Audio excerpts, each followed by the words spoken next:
Good morning everyone. तो कैसे हैं आप सब। आज फिर मैं आपको एक मोटिवेशनल स्टोरी सुनाने के लिए आई हूँ। तो शुरू करते हैं मोटिवेशनल स्टोरी। ये कहानी एक ऐसे इंसान की है जो पूरा दिन काम करके थक जाता है। जब वो घर आता है तो उसे बहुत तेज़ भूख लगती है। वो अपनी पत्नी को बुलाकर कहता है कि मुझे बहुत तेज़ भूख लगी है और मैंने आज पूरा दिन बहुत ज़्यादा काम किया है, इसलिए मैं थक गया हूँ और मैं पनीर लाया हूँ। मुझे पनीर की बहुत ही स्वादिष्ट सब्ज़ी बनाकर खिलाओ। तो पति ने कहा ठीक है, आप नहा धोकर फ्रेश हो जाइए, मैं इतने देर में खाना आपके लिए स्वादिष्ट खाना बना देती हूँ। तो वो नहा धोकर फ्रेश हो गया। तो पति ने उसके लिए बहुत ही अच्छा खाना बनाया और जिसकी खुशबू पूरे घर में फैल रही थी। उसकी नाक में खुशबू पहुंची तो उसकी भूख और ज़्यादा बढ़ गई। तो उसकी पत्नी ने उसके लिए खाने की थाली लगाई। सब्जी उसकी पसंद की थी, लेकिन जैसे ही वो खाने बैठा तो उसने पत्नी से पूछा, नींबू है क्या? मुझे पनीर की सब्ज़ी में नींबू डालकर खाना अच्छा लग रहा है और मुझे इस वक्त मन कर रहा है।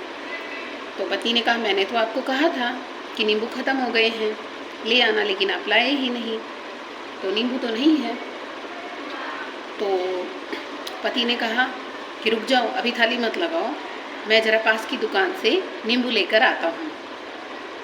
तो गया, वो पास की दुकान से नींबू पूछे, लेकिन नींबू नहीं मिले, ख़त्म हो गए थे। उसने सोचा कि चलो थोड़ा और आगे चलता हूँ, मिल जाएंगे वहाँ से नींबू। तो वो व्यक्ति थोड़ा और आगे गया, उसने वहाँ नींबू पूछे, वहाँ भी ख़त्म थे, बाई चांस वहाँ पर भी नींबू ख़त्म हो चुके थे।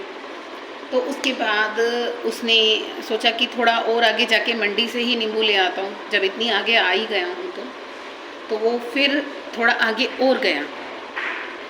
वहाँ मंडी में जाने पर उसको नींबू मिल गए। वो नींबू लेकर घर पहुँचा और फिर अपनी पत्नी से कहा कि खाने की थाली लगाओ। लेकिन जैसे ही पत्नी ने खाने की थाली लगाई तो वो कुछ सोच में पड़ गया। उसकी सोचने के बाद उसने नींबू की प्लेट को उठाकर घर से बाहर फेंक दिया और ज़ोर ज़ोर से चिल्लाने लगा, मैं जीत गया, मैं जीत गया, मैं जीत गया। तो उसकी पत्नी ने सोचा, क्या हो गया एकदम से, कहीं मेरा पति पागल तो नहीं हो गया, ये क्या हरकतें कर रहे हैं। तो उसने पूछा, क्या हो गया, आप इस तरह की हरकतें क्यों कर रहे हो? नींबू को लेने के लिए आप इतनी देर बाहर लगा कर आए हो, आपने उसे काटा रखा, जब खाने बैठे हो तो नींबू की प्लेट उठा के आपने बाहर फेंक दी। उसने कहा ठीक है, तुम बैठो, मैं तुम्हें बताता हूँ कि आज सुबह से मैंने बहुत काम किया था और मुझे भूख भी बहुत तेज़ लगी थी। अपनी पसंद की मैं सब्ज़ी लाया, तुमसे बनवाई और उसकी खुशबू मुझे बहुत अच्छी लग रही थी। जैसे ही मैं खाने बैठा तो फिर मेरा नींबू का मन किया, मैं नींबू लेने के लिए गया। पास की दुकान पे गया, नींबू मिले नहीं, ख़त्म हो गए थे। फिर मैं अगली दुकान पे गया, थोड़ी दूर आगे जाके, वहाँ पर भी नींबू बाई चांस ख़त्म हो गए थे, वहाँ भी नहीं मिले। फिर मैं मंडी जाके नींबू लेकर आया, घर आया, तुमसे नींबू कटवाए, खाने बैठा। फिर मैंने सोचा कि मैं ये कर क्या रहा हूँ, ये सब कुछ मेरी जीभ मुझसे करवा रही है, स्वाद मुझसे करवा रहा है। इस स्वाद के लिए मैं इतना परेशान हुआ, जबकि मुझे काम करने के बाद इतनी भूख लगी हुई थी और तुमने इतना स्वादिष्ट खाना बनाया हुआ था।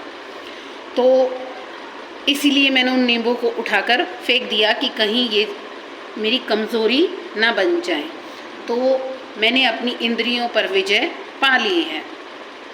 मैं कह सकता हूँ कि मैंने उन्हें अपने ऊपर हावी नहीं होने दिया। मेरा मुझ पर कंट्रोल है कि मुझे कौन सी चीज़ यूज़ करनी है और कौन सी चीज़ यूज़ नहीं करनी है। तो इस कहानी से हमें ये शिक्षा मिलती है कि किसी भी चीज़ को अपनी कमज़ोरी ना बनाएं, क्योंकि कमज़ोरी इतनी अधिक बढ़ जाती है कि वो हमसे गलत काम तक भी करवा देती है। तो कमज़ोरी बहुत ख़राब है। अपनी इंद्रियों पर कंट्रोल रखें, अपने मन पर नियंत्रण रखें और अपनी सफलता की तरफ आगे बढ़ें। अगर आपको इस स्टोरी अच्छी लगी हो तो इसे लाइक, शेयर और इस चैनल को सब्सक्राइब ज़रूर करें। Thank you so much.